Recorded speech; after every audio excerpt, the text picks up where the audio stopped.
Alhamdulillah rabbil alamin wassalatu wassalamu ala rasulillah wa ala alihi wa sahbihi wa man wala wala hawla wala quwwata illa billah. Allahumma ighfir lana wa li walidina wa li masyayikhina wa liman lahu haqqun 'alaina wa lil muslimin wal muslimat. Allahumma ihdina lima ikhtalafa fihi min al-haqqi bi idhnik innaka tahdi man tashaa' ila siratal mustaqim. Wa sallallahu salam. Kita sudah masuk ke pembahasan salat dan waktu-waktunya. Selanjutkan hanya mau ditandai sedikit yang masalah terkait dengan salatul fajar, salat subuh itu. Maka kaum muslimin sejatinya mengikuti lembaga resmi agar tidak terjadi banyak perselisihan. Mana di negeri kita ini sudah ada MUI punya tim yang mengkaji itu, jadi tidak perlu dibuat-buat corong ya. Dan kita sejatinya harus memahami ma'alim amru dalam berislam. Dalam Islam itu tidak boleh kita fanatik, tidak boleh kita fanatisme dengan satu kelompok tertentu. Kita hanya boleh fanatik dengan perkara-perkara qat'i, perkara-perkara yang pasti seperti Islam. Kita harus fanatik dengan itu, wajib, karena itu bagian dari keimanan. Kita harus fanatik dengan kebenaran Al-Quran, dengan kebenaran hadis Nabi Sallallahu Alaihi Wasallam.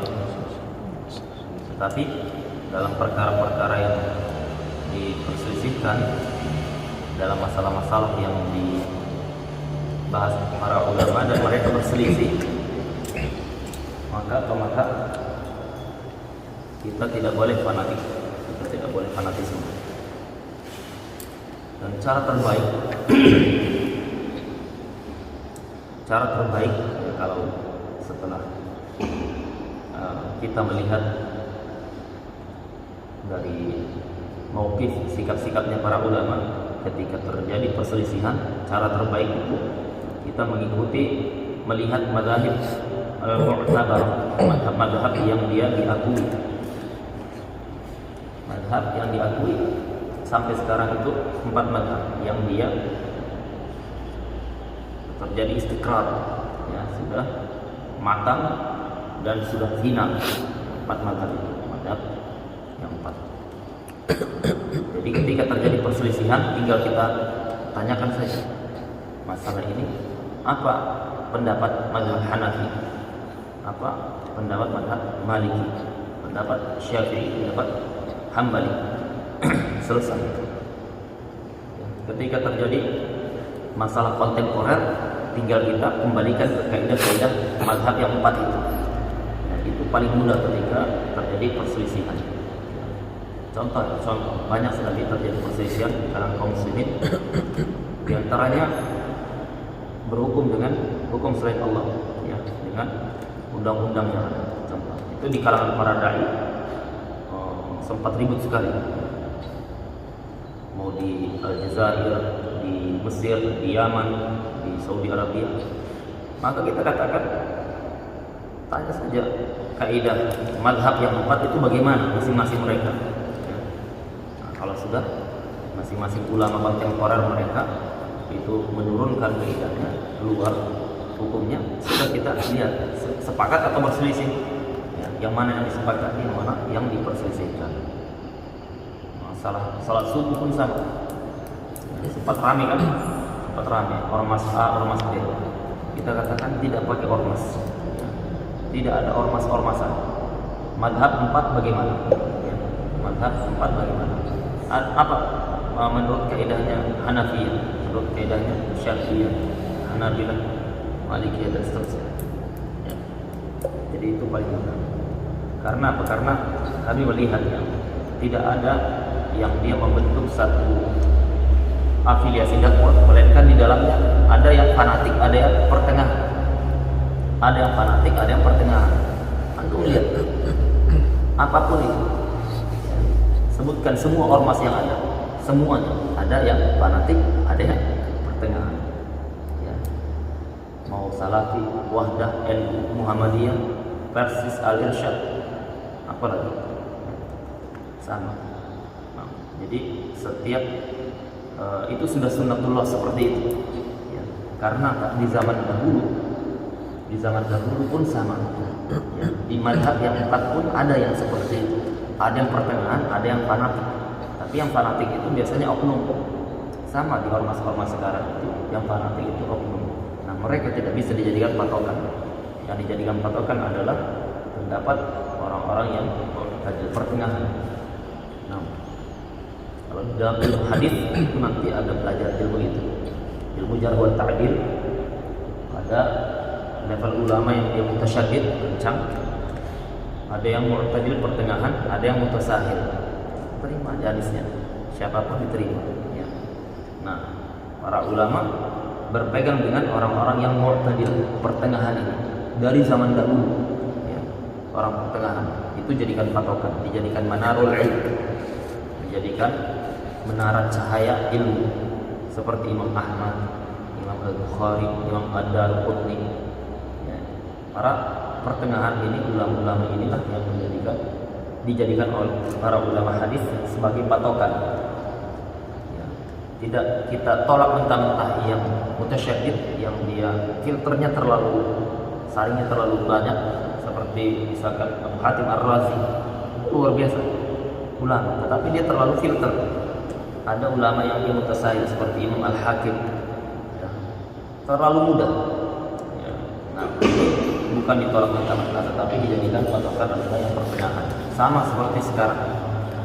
Ya, ketika terjadi perselisihan, kan sebagian penuntut ilmu bingung ketika tidak punya rambu-rambu, tidak tahu harus bagaimana. Nah, caranya seperti itu. Caranya, kalau terjadi perselisihan para ulama, kita tanya saja, mazhab 4 bagaimana? Berselisih. Kalau berselisih, saya pilih ini, Anda pilih itu, sudah jalan, kita bersaudara. Tetapi kalau bersepakat mereka, maka kita jangan berselisih. Kalau berselisih, maka kita jangan fanatisme. Itu rambu-rambu umum. A'dad salat arba'ah. Kita lanjutkan uzur-uzur salat.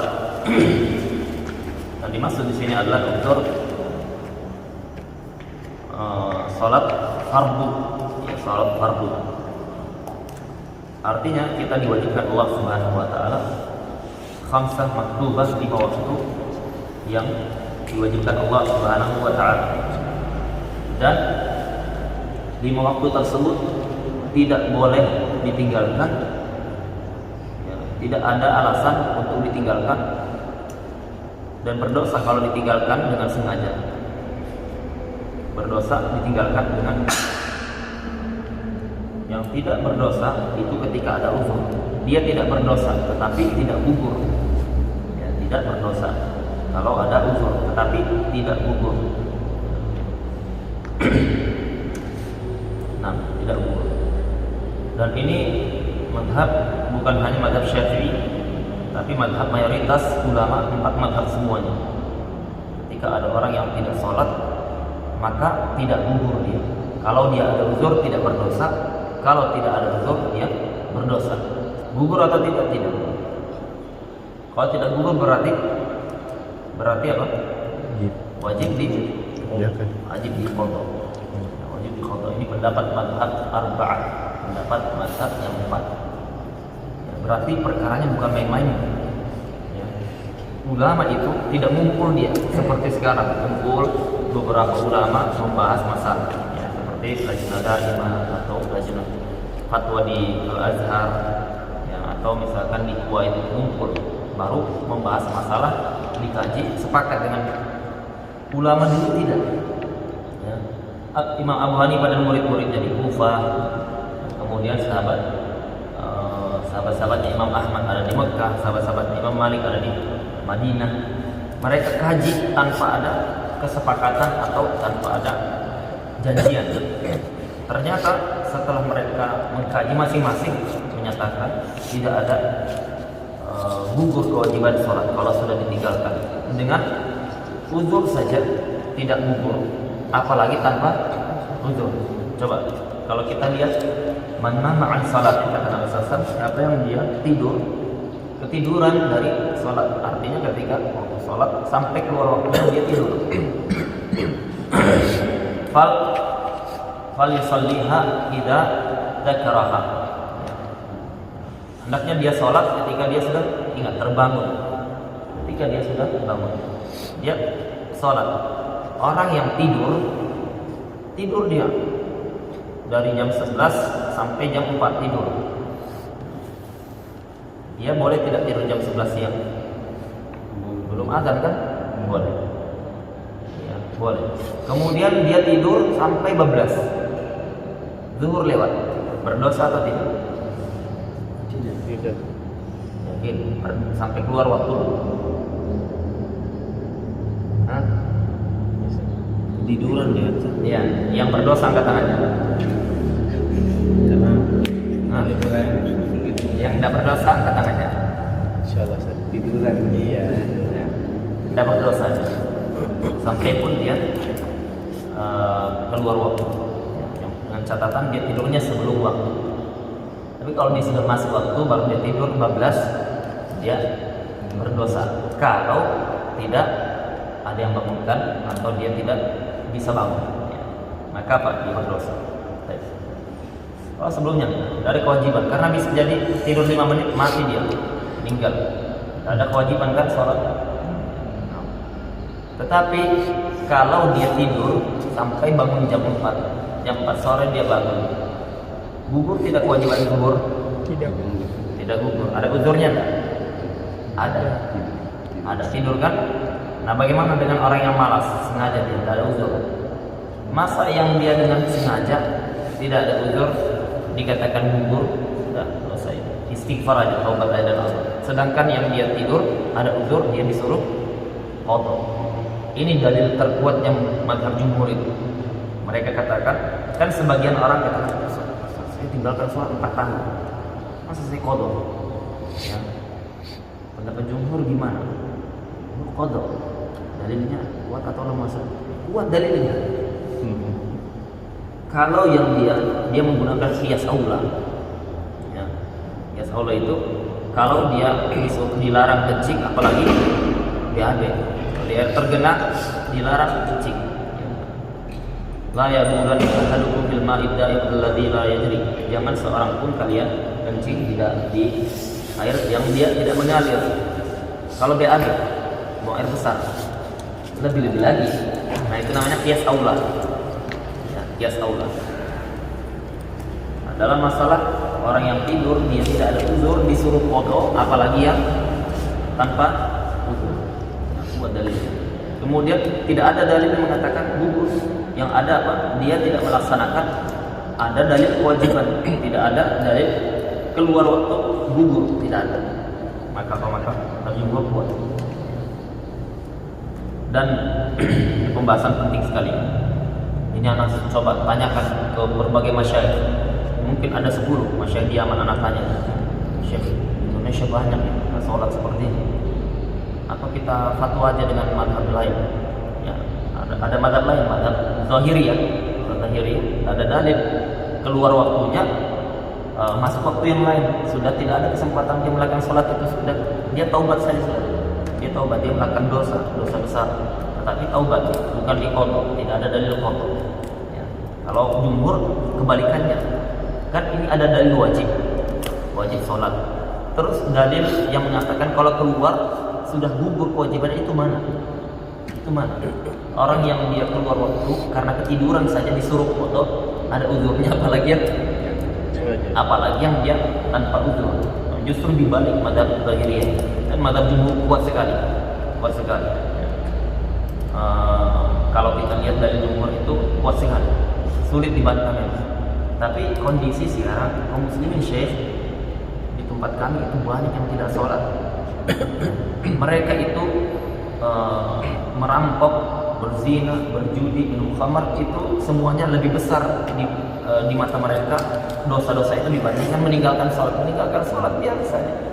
Dia mau ingkari, dia bilang, apa yang kita ingkari, kita juga begitu katanya. Kita juga sama begitu, nggak sholat. Apa yang kita ingkari anak kita. Nah itu kondisinya. Mas Syekh bilang, saya tidak berani berikan, tidak berani. Ya meskipun ada madhab mayoritas arba'ah semuanya mengatakan qadha. Kalau mau dikatakan ya silakan. Artinya apa? Artinya itu masing-masing bertanggung dengan jawabannya. Anak bilang ya, sudah Syekh, kalau misalkan ada orang yang dia seperti itu, saya katakan madhab jumhur seperti itu, madhab Ibn Hazm seperti itu. Silakan masing-masing bertakwa dengan dirinya sendiri. Tapi kalau madhab Syafi'i tidak ada khilaf, wajib diqadha meskipun dia tidak sholat 50 tahun, diqadha 50 tahun. Caranya bagaimana? Caranya setiap waktu sholat dia tidak ada waktu. Yang pertama, tidak ada waktu. Mau waktu pagi, siang, sore, subuh, malam, semuanya boleh. Ya. Kalau yang disarankan para masyayikh kita itu setiap habis sholat zuhur, sholat lagi. Setiap habis sholat subuh, sholat lagi. Dihitung kira-kira berapa banyak yang kita tinggalkan. Kenapa? Karena utang dengan Allah Subhanahu wa Ta'ala itu harus kita bayar karena kita punya utang. Tetapi kalau kita sudah berusaha membayar tersebut, kemudian tidak sampai usia kita keburu meninggal, belum sempat tertunaikan semuanya, maka Allahu Karim, Allah Maha Pemurah. InsyaAllah tahu bahwasanya kita sudah berusaha. Uzur salat ada 4. Yang pertama, an-naum, tidur. Yang dimaksud dengan tidur di sini adalah tidur yang dia sampai keluar waktu sholat. Dia tidur keluar waktu sholat, waktu subuh keluar. Waktu subuh keluar sekitar jam 6. Ya, waktu subuh sudah keluar. Nah, ketika sudah jam 6 itu baru dia bangun. Ya, baru dia bangun. Kan kaum muslimin banyak seperti itu kan. Sholat subuhnya seperti sholat duha. Iya. Ya. Jamak sholat Korea. Ya, dijamak sama duha. Ya. Makanya ya, ini perhatikan. Ketika kita tahu kondisi kaum muslimin itu kan parah banget. Kesyirikan, tidak tahu dia yang mana tauhid, yang mana syirik, tidak tahu kewajiban tentang sholat ini, dia anggap remeh masalah meninggalkan sholat ini, maka berarti tugas kita itu berat. Kalau sudah tahu tugas kita berat, jangan sampai kita disibukkan dengan perkara-perkara remeh. Ya. Kita itu dibodohi dan syaitan ya, dengan perkara-perkara remeh. Khilaf ini itu diperbesar dan seterusnya. Itu diperdaya dengan syaitan, kita sibuk dengan perkara-perkara. Jadi apa? Jadi kita ketika tahu itu ya, kita berusaha, dan bukan tugasnya gadis saja, bukan juga tugasnya hanya jamaah tabligh saja. Jamaah tabligh saja yang sengsara di lapangan, hanya orang sholat. Kita apa? Kita santai-santai, cari AC, nggak ada urusan.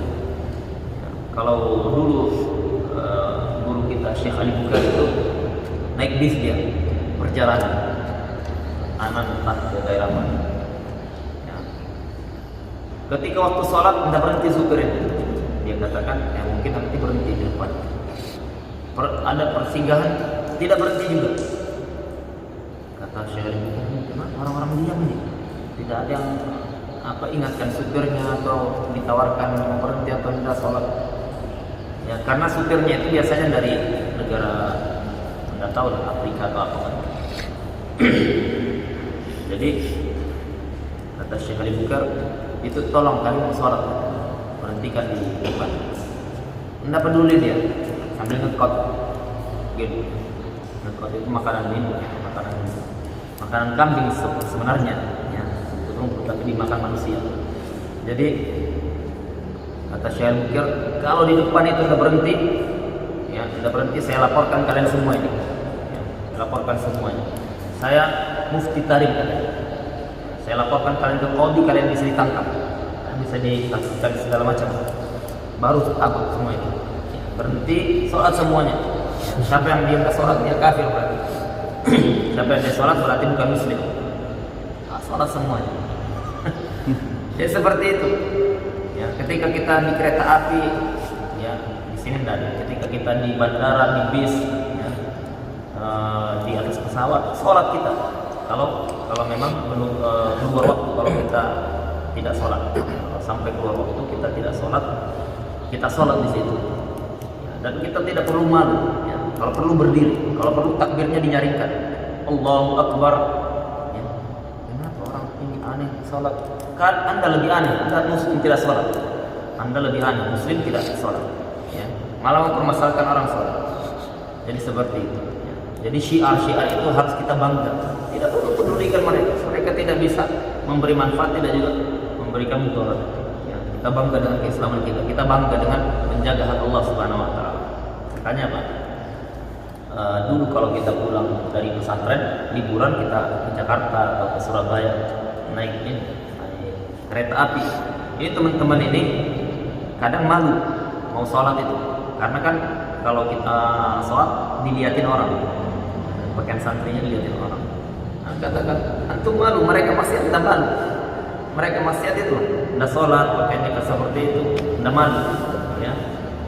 Nah, jadi berdiri semuanya, berdiri. Karena waktu itu di pondok kan kita keamanannya, ya, antum tidak berdiri, nah hukuman. Ya. Jadi terkadang kita harus seperti itu, bangga dengan syariat kita. Tidur, ketika dia tidur sampai keluar waktu, maka ada dua kondisi. Ada dua kondisi. Kondisi yang pertama dia tidurnya sebelum waktu sholat. Sebelum waktu sholat. Yang kedua setelah masuk waktu sholat. Yang dimaksud dengan uzur sholat di sini adalah tidur yang pertama. Tidur sebelum masuk waktu sholat. Dia tidurnya jam 9 pagi. Bangunnya jam 4 sore. Oh, jam 4 sore. Banyak tidak seperti itu. Ya, ada sebagian. Kalau bulan puasa banyak. Bulan puasa. Kok gitu? Kok cepat betul dia bilang. Mau buka. Antum tidur berapa jam? Tidurnya orang yang berpuasa ibadah katanya. Hadis maudhu, hadis palsu. Ya. Kalau hadisnya lemah masih mending, hadisnya palsu. Ya. Itu palsu ya. Banyak hadis palsu yang tersebar di kaum muslimin ya. Di zamannya Yahya bin Ma'in ada seorang yang memalsukan hadis, mau dipenggal lehernya. Bentar Khalifah, kalau dipenggal aku siapa yang ngasih tahu hadisnya ini, yang palsu yang mana, yang sahih yang mana? Sudah saya palsukan 200.000 hadis kan. 200.000 hadis. Itu yang ketahuan kan? Yang tidak ketahuan. Cerdas juga. Nah, makanya kaum muslimin itu berjasa punya jasa para hadisun itu, para ahli hadis ya, yang mereka itu mengumpulkan hadis-hadis sahih, hadis-hadis lemah palsu, itu berjasa kita dengan mereka. Kita yang punya ini mereka harus kita bahas budi, karena mereka yang memberikan penjagaan terhadap syariat. Kalau sudah masuk waktu kemudian dia tidur, ba'dahu wa huwa yadhun, atau setelah waktu sholat dia tidur. Setelah waktu sholat dia tidur dan dia itu menyangka dia bisa bangun sebelum keluar waktu. Sebelum keluar waktu. Yang cukup dia melakukan sholat. Jadi waktu sholat itu luas. Di awal zuhur dengan di akhir zuhur, kalau dia tidur sebelum waktu zuhur, kemudian bangunnya setelah waktu zuhur, dia tidak berdosa, diberikan uzur, tapi tidak gugur, wajib diqadha. Apa harus segera diqadha atau tidak? Tidak wajib segera, tidak wajib segera, tapi disunnahkan bersegera. Karena apa? Agar dia bara'atul zimmah, gugur kewajibannya segera. Tapi kalau dia tidak segera, dia tunda karena kesibukan, apa dia berdosa? Tidak berdosa karena tidak wajib bersegera. Ini hukum itu ada konsekuensinya. Masa kalau sholat tidak wajib segera, gimana itu? Kalau kita katakan wajib, dia tunda, berdosa dia. Konsekuensinya itu. Ya. Maka kalau uzur karena uzur syar'i, maka dia tidak wajib bersegera, tapi disunnahkan dia bersegera.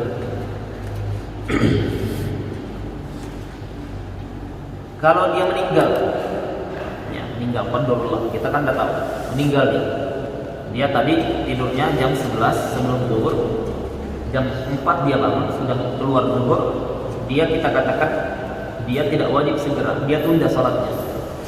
Ya, mungkin dia ada kesibukan sebentar antar anaknya, antar istrinya, antar orang tuanya, kemudian baru dia melakukan sholat. Di perjalanan mengantar meninggal dia, berdosa atau tidak? Tengah jalan meninggal dia belum qadha, berdosa atau tidak? Jawabannya apa? Dirinci. Jawabannya dirinci. Kalau dia sudah berazam ketika dia bangun jam 4 itu, dia berazam mau qadha, ya, berazam mau qadha, tapi saya tunda dia bilang. Dia tidak berdosa ketika meninggal. Ya. Tapi kalau dia tidak berazam, ya, dia mau tunda tapi semaunya, tidak ada berazam kayak tidak ada komitmen mau dia lakukan, ya, meskipun dengan cara ditunda, maka dia ketika meninggal berdosa karena dia punya utang yang tidak dia bayar. Pertanyaannya, kalau dia sudah meninggal, kita katakan ada yang berdosa, ada yang tidak, wajib tidak diqadhakan dengan anaknya, dengan ahli waris? Itu fikih seperti itu. Banyak turunannya, ada konsekuensinya. Tidak bisa kita asal jawab. Makanya kalau kita belajar mazhab itu semuanya ada. Antum tanya perkara apa saja ada. Mukil apa hukumnya? Buang angin apa hukumnya? Ya, ada hukumnya semuanya.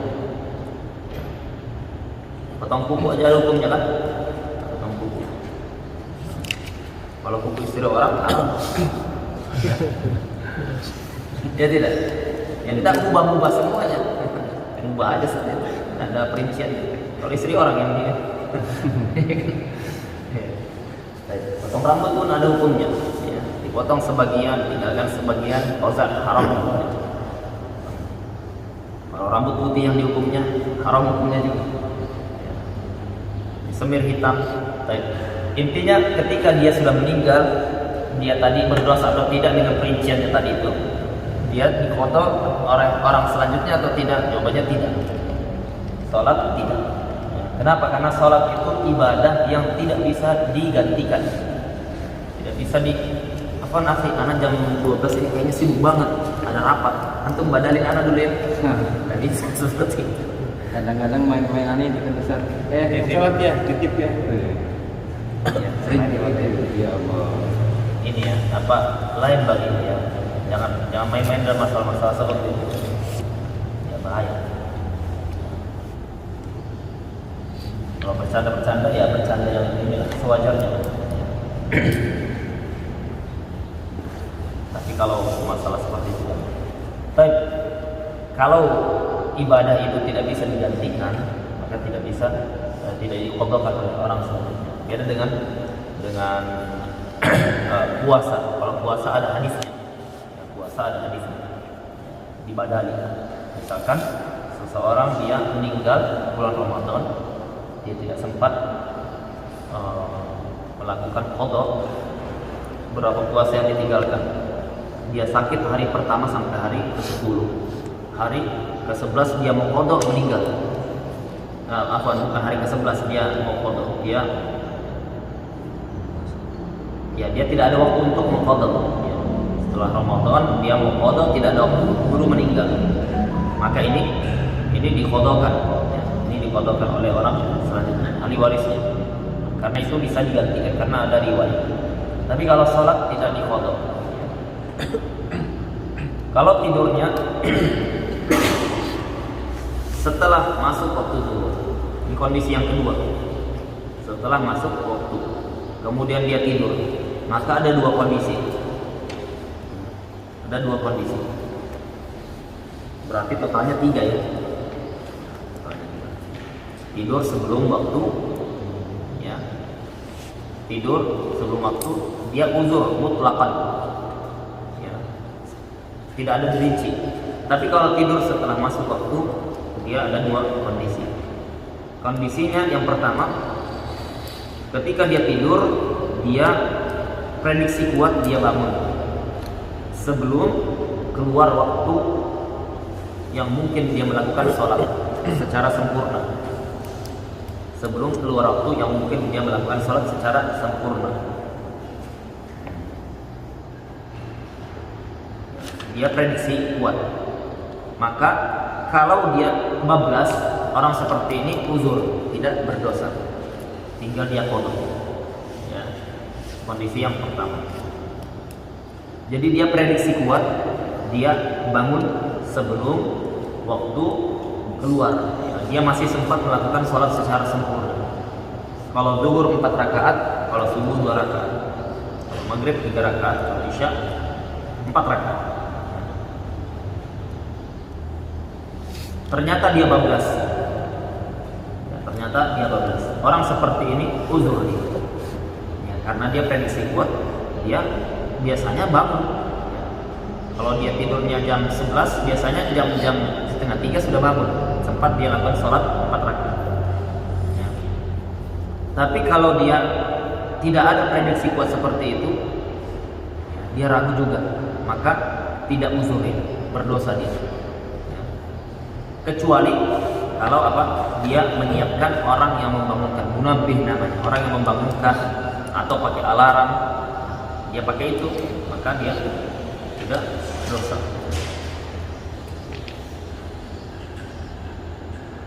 Tapi kalau dia ya prediksinya saya bisa bangun, tapi akhir banget waktunya, ya, akhir banget waktunya. Biasanya kalau sudah tidur akhir, ya sisa 2 menit keluar waktu, ya, kita katakan tidak cukup itu sholat sempurna.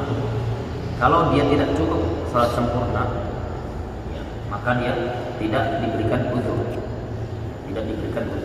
dia harus cukup sholat 4 rakaat. Kalau 4, ya, sholat secara sempurna, baru dia diberikan uzur. Kalau dia prediksi kuatnya seperti itu, karena waktu sholat itu di akhir waktunya memang waktu yang dibolehkan melakukan, tapi dia makruh kalau tidak sampai keluar waktu. Ya, makruh dia. Tetapi ya, artinya makruh itu dicela, tercela dia yang melakukan itu. Ya, kalau ada uzur, kondisi uzur, tidak mengapa kita katakan ya kondisinya ada uzur. Nah, ya. Atau ada hajat sesekali dia. Tapi terus-menerus seperti itu, tercela orang seperti itu. Ini bahasnya hukum para ulama itu menjelaskan boleh ditunda itu, ya, ketika ada tadi kasus dia tunda sholatnya, dia berdosa atau tidak, ya, dia gugur ketika dia melakukan haraman atau tidak, itu bahasanya. Bukan untuk kita mengakhir-akhirkan, ya, bukan. Yang makruh ditinggalkan, yang sunnah dikerjakan, bukan dibalik. Kenapa Anda lakukan ini? Sunnah aja deh. Kenapa lakukan itu? Makruh aja. Ya, jadi dibalik. Ini mindset yang apa? Mindset terbalik. Ini kena jeratan syaitan dia orang seperti ini. Hati-hati. Banyak yang seperti itu. Jadi kalau dia sholat di akhir waktu, kemudian di akhir waktu itu sholatnya tidak cukup sempurna, dia cuma cukup 2 rakaat. Setelah 2 rakaat adzan asar, orang ini melakukan keharaman, ya, karena itu waktu hurmah namanya, waktu haram, ketika dia melakukan sholat sebagiannya tidak di dalam waktu, ya, sudah keluar, meskipun sekedar salam. Dia setelah tasyahud akhir belum salam, adzan asar, sudah masuk asar, keluar, baru dia salam, berdosa orang, ya, dia berdosa. Jadi itu waktu yang seperti itu yang tidak diberikan uzur. Dia harus, kalau dia mau tidur di dalam waktu, karena kan kadang kita capek kan, ketika capek dia mau tidur, ya, kita katakan boleh atau tidak? Boleh. mengubah hukumnya ketika dia mau tidur. Dengan catatan dia prediksi kuat dia bangun sebelum waktu hurmah itu. Hurmah tadi akhir waktu di setiap sholat yang dia itu tidak mungkin melakukan, tidak cukup melakukan sholat secara sempurna waktu hurmah. Tapi dia misalkan tidur kecapean di waktu zuhur, tidur dia jam 1, jam 12 tidur waktu zuhur, tidur kecapean, habis kerja bangunan atau habis ini itu, kemudian dia bangun jam setengah 3 dia sholat, ini dia tidak mengapa boleh, dengan catatan dia prediksi kuat dia bisa bangun.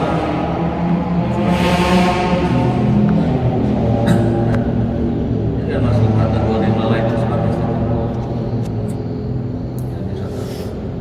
maksudnya udah waktu sholat gitu, udah masuk. Kalau Al-Imam Nawawi menjelaskan yang melalaikan sholat itu ada 2 kategori. Melalaikan sholat itu ada 2 kategori. Kategori pertama yang dia keluar waktu sholat tanpa ada uzur, ya, tanpa ada uzur, tidak tidur ya, tanpa ada uzur. Ya, kalau ini sudah jelas. Yang kedua, dia terus menerus meninggalkan sholat berjamaah. Ya, dia meninggalkan sholat berjamaah tanpa uzur. Yang dimaksud oleh Imam Nawawi rahimahullah taala meninggalkan sholat jamaah tersebut adalah meninggalkan sholat jamaah tidak berjamaah sama sekali, ya, tidak berjamaah sama sekali meskipun di selain masjid. Bukan maksudnya sholat jamaah harus di masjid, karena mazhab Syafi'i sholat berjamaah itu tidak disyaratkan di masjid, karena sholat berjamaah itu beda hukumnya, sholat di masjid beda hukumnya, ya, beda hukumnya. Kalau Imam Nawawi menjelaskan, dan itu mazhab Syafi'i, kalau seseorang dia di rumahnya sholat dengan anak istrinya berjamaah, maka dia dapat 27 derajat di hadis, dapat dia. Tapi kalau dia sholatnya berjamaahnya di masjid, dia dapat 27 derajat plus pahala sholat di masjid, dapat lebih. Jadi ketika ada kaum muslimin yang dia sholat jamaahnya di rumah, jangan dicela, ya, jangan dicela, karena dia tidak melakukan keharaman, tidak juga melakukan perkara makruh, tidak dicela. Jadi tetap terdengar azan itu saja ada yang meskipun. Dan ini madhab 4 madhab semuanya. Ya, ini madhab yang 4 semuanya. Ini ketika kita bicara hukum, kita ingin mendudukkan masalah. Paham ini? Kita ingin mendudukkan masalah. Artinya ketika kita katakan sholat jamaah harus di masjid, berarti kalau di selain masjid berdosa dia. Nah, antum berani tak katakan mereka berdosa? Kalau berani silahkan. Mazhab siapa itu? Kan seperti itu. Nah, ini namanya membicara ahkam hukum seperti itu. Para fuqaha dari zaman dulu ketika bicara hukum, dia jelaskan sesuai dengan yang dijelaskan oleh para fuqaha. Tidak lebih. Karena bicara hukum itu bukan main perasaan, bukan main akal, mainnya dalil. Ya, dalilnya ada, hukumnya ini. Dalilnya tidak ada, hukumnya itu. Seperti itu. Ya, karena terjadi di zaman sahabat itu. Ada dia 2 orang yang dia tidak sholat jamaah kaum muslimin di masjid, dia tidak sholat. Kita tanya Rasulullah, kenapa kalian tidak sholat jamaah bersama kami? Ya Rasulullah, kami sudah sholat berjamaah di rumah. Didiamkan Rasul, pergi Nabi SAW. Dia dikatakan haram. Kenapa ya? Karena itu bicara hukum, dia mengumpulkan seluruh dalil yang ada, baru keluar hukum. Yang bicara siapa? Para ulama mujtahid, bukan selainnya. Tapi kalau masalah amalan itu para ulama terdepan. Ya, mereka apa? Mereka kalau bisa di belakang imam mereka sholat. Karena apa? Karena ini masalah amalan. Amalan itu kaidahnya mustabiqul khairat, berlomba-lomba dengan kebaikan. Ya. Antara dia dan kita, ya ini berlomba-lomba. Kita tidak ada urusan dengan ibadah sunnahnya dia. Tidak ditanya. Kita mau meninggikan derajat, kita yang berlari ke depan. Ya. Mereka memilih yang kelas surga ekonomi, dia biarkan aja. Kalau Anda mau VIP naik, ya. VIP harganya mahal, ya kan? Dibayar dengan ibadah-ibadah sunnah seperti itu. Tetapi kalau bicara hukum ada konsekuensinya. Ada konsekuensinya. Oleh karena Imam Ahmad pernah terjadi. Ini waktu anak jelaskan dengan sebagian jamaah, ngotot nih. Mana tuh itu datangkan pendapat baru. Pendapat baru sholat jamaah itu tidak harus di masjid. Kalau dia di masjid, kalau dia tidak di masjid, dia tetap dapat 27 derajat. Anak katakan ini mayoritas ulama pendapat mazhab Imam Arba'ah semua. Anda terima dia, Anda datangkan kitab. Dia tidak bisa baca kitab, kan repot. Ya, jadi yang paling repot itu ketika orang yang dia jahil menghakimi orang yang punya ilmu, kan repot kan? Seperti kita datang dokter, jangan disuntik di situ. Saya sakitnya sakit mata, kenapa disuntik di sini? Ya, mau di mata antum disuntik, ya kan? Ketika orang jahil mengatur orang yang punya ilmu seperti itu, ngawur ya ngawur. Suatu ketika ya, Imam Ahmad itu dia berada di satu tempat seperti padang pasir di situ. Waktu sholat tiba, Imam Ahmad mengatakan, "Nusalli kita sholat di sini." Wahai Imam, tidak kita ke masjid? Imam Ahmad katakan, "Nah, jamaah, kita sudah berjamaah di sini." Nah, kita sudah berjamaah di sini. Ketika itu sholat mereka, itu ada Yahya bin Ma'in, ahli hadis. Ya, Imam Ahmad tidak diragukan ilmunya, takwanya, imannya. Sholat mereka, tidak ke masjid. Ya, maka apa? Maka di situ Imam Ahmad mengajarkan bahwasanya pendapat beliau sholat berjamaah itu tidak disyaratkan di masjid, tidak disyaratkan. Artinya apa? Ketika kita lihat kaum muslimin ada yang dia sholatnya di kantor berjamaah, jangan kita ingkari, karena itu bukan mungkar. Ya. Dia sholat berjamaah itu tanda iman sudah. Ya, itu apalagi dia kadang-kadang ke masjid. Ya. Tapi kalau kita cari yang terbaik, cari yang utama. Jangan tidak apa-apa itu terus yang diambil. Ya, akhirnya apa? Sholat terus di rumah. Nah, ini tidak diinginkan para fuqaha, tidak diinginkan para ulama. Ya, ketika Imam Nawawi rahimahullah membicarakan masalah hukum ini, itu untuk ketika terjadi masalah kita tahu hukumnya bagaimana, sikap kita bagaimana di atas ilmu semuanya. Tetapi kalau kita beramal, kita amalkan yang utama. Tadi pertanyaannya apa, Pak Yana? Pertanyaan antum apa tadi? Ya, di bawah belakang. Pertanyaan antum apa? Ya, antum ayat atau enggak tadi? Oh iya. Sama yang waktu azan kan bisa. Baik. Kondisi yang pertama tadi, lalai itu ketika dia sampai keluar waktu. Dalam kondisi tidak masuk uzur yang kita sebutkan. Uzur yang kita sebutkan sudah kita jelaskan tadi kan. Jadi dia main futsal, main bola, main PUBG sampai keluar waktu. Ini melalaikan sholat. Melalaikan sholat yang betul-betul lalai. Ya, dia harus potong. Haram hukumnya. Karena apa? Karena ada hadis yang berbunyi apa? Laisat tafritu man akhara shalah an waqtiha. Bukan tafrid, bukan melalaikan, bermudah-mudahan ya, yang dia itu mengakhirkan sholat dari waktunya, mengakhirkan sholat di akhir waktunya, yang mengakhirkan sholat di akhir waktunya. Jadi ketika seseorang dia mengakhirkan sholat dari di waktu akhir, itu bukan dianggap melalaikan di hadis ini. Innamat tafridu, kata Nabi SAW, yang dikatakan tafrid itu betul-betul lalai. Itu man kharajat sholat an waqtiha. Siapa yang dia itu sudah keluar sholat dari waktunya, itu dikatakan lalai. Jadi kalau dia belum keluar waktu tidak masuk lalai. Tapi kalau sudah keluar waktu baru masuk lalai. Ini yang di hadis. Tetapi kalau dijelaskan fuqaha ada kondisi satu lagi, lalai. Lalai yang dia apa? Dia terbiasa dengan meninggalkan jamaah. Ini lalai yang kedua. Tetapi lalai yang pertama beda. Tingkatan yang pertama ini lalainya wadrat, yang disebutkan Nabi sallallahu alaihi wasallam. Yang dia betul-betul melakukan keharaman. Tetapi kalau dia itu tidak sampai keluar waktu, tapi dia sholatnya sendiri. Ada uzur tidak? Uzur seperti apa? Dia lakukan operasi, ya, atau dia sedang menjaga mesin listrik, atau dia kondisi masih di dalam air cari apa misalkan cari mata pencariannya. Ini kemudian dia tidak sempat mendapati sholat berjamaah, akhirnya dia cari jamaah tidak dapat, dia sholat sendiri, begitu terus. Nah ini termasuk lalai. Kata Imam Nawawi rahimahullah, orang seperti ini tercela dia. Ya, orang seperti ini tercela. Tapi kalau dia sholat berjamaah, ya, kondisi tertentu saja, ketika dia ada kondisi tertentu dia tidak melakukan berjamaah sama sekali, maka itu tidak masuk tercela. Tidak masuk.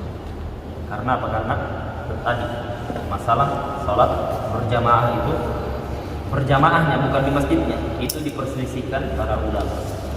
Dalam mazhab Syafi'i saja ada 3 pendapat. Dalam mazhab Syafi'i sendiri berjamaah itu. Nanti kita masuk ke sholat jamaah perinciannya. Tapi kalau sholat di masjid, ya mazhab Syafi'i tidak ada khilaf. Ya, sholat di masjid ya, itu tidak ada khilaf, sunnah muakkadah, termasuk sunnah yang ditekankan. Ya, tidak ada yang sampai mengatakan wajib. Dan itu mazhab jumhur para ulama yang paling.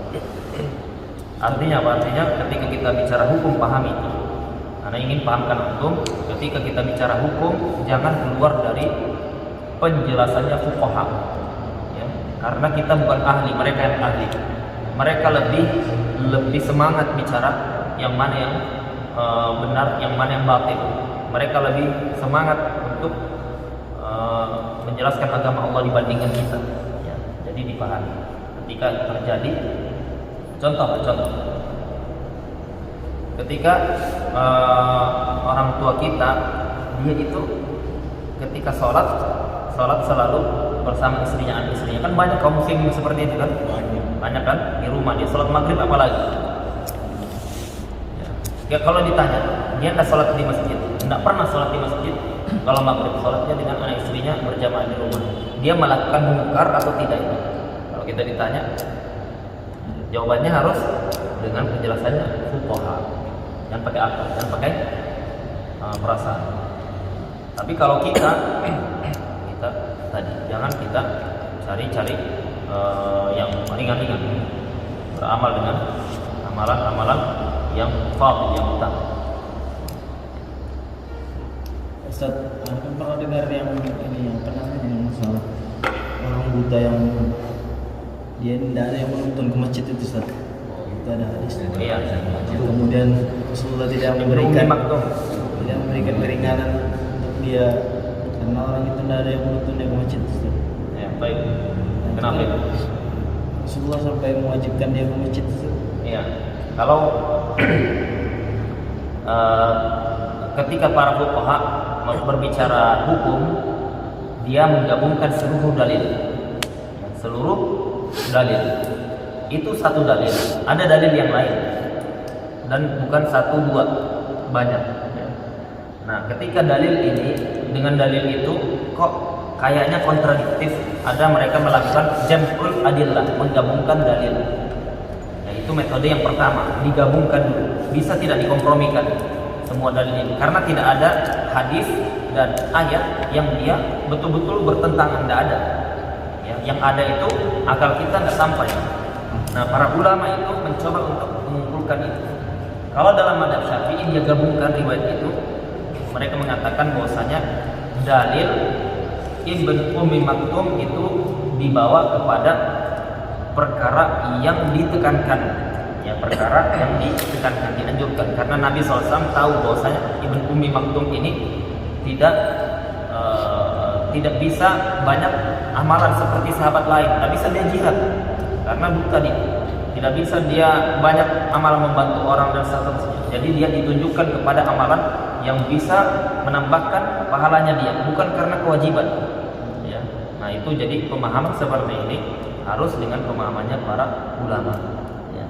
Metode para ulama itu yang kita pikirkan itu sudah dipikirkan semua ulama itu. Kok ini tidak wajib? Nah, sudah dipikirkan itu hadis-hadis seperti itu oleh para ulama kita. Ya, jadi contoh lain. Contoh lain, para ulama itu mengatakan bahwasanya menyentuh istri ketika sudah wudu itu batal ininya, batal wudunya. Mazhab Syafi'i mengatakan tidak batal, istri batal.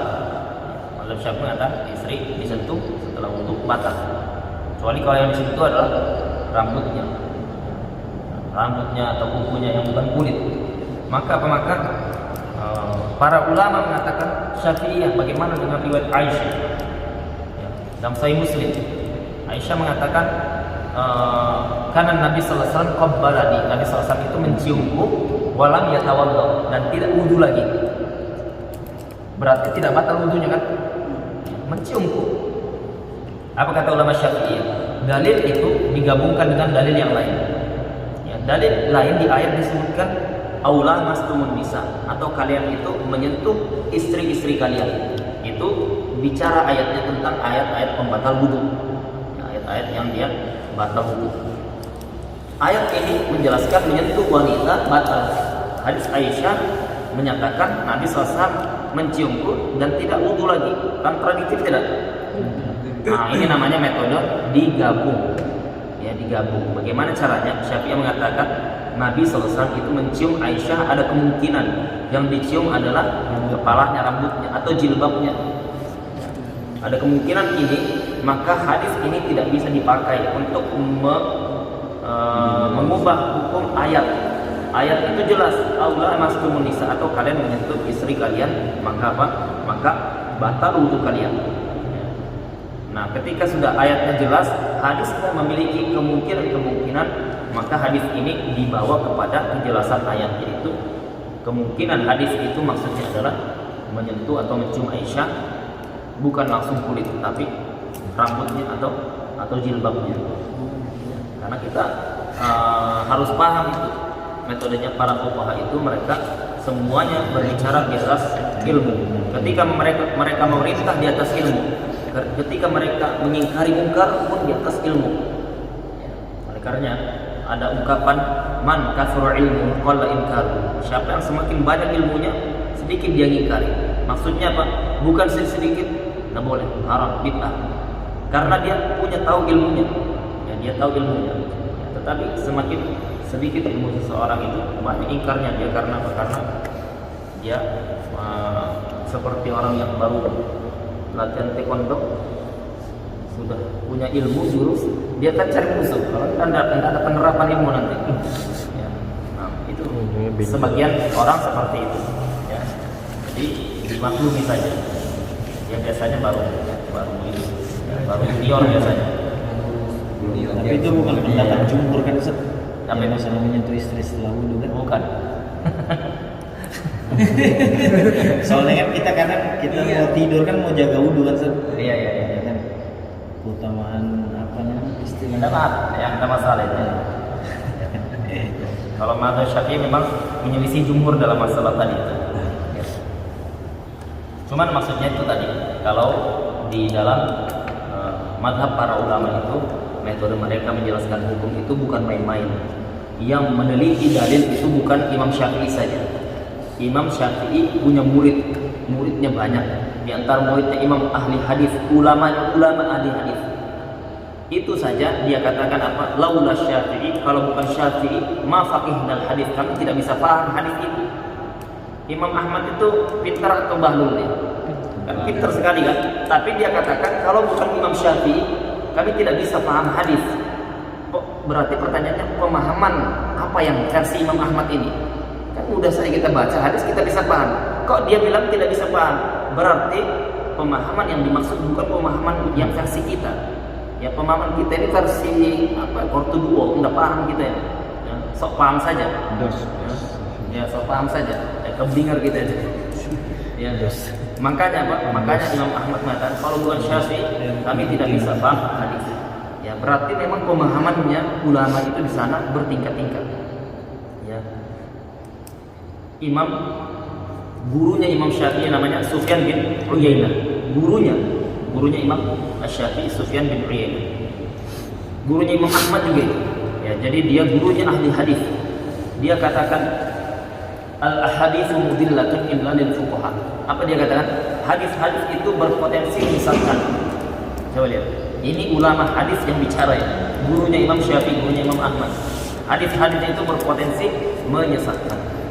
Apa katanya? Illa lil fuqaha, kecuali bagi para fuqaha. Berarti ketika ulama hadis berani bicara seperti itu, berarti mereka betul-betul paham bahwasanya tidak bisa memahami hadis-hadis hukum itu kecuali para fuqaha.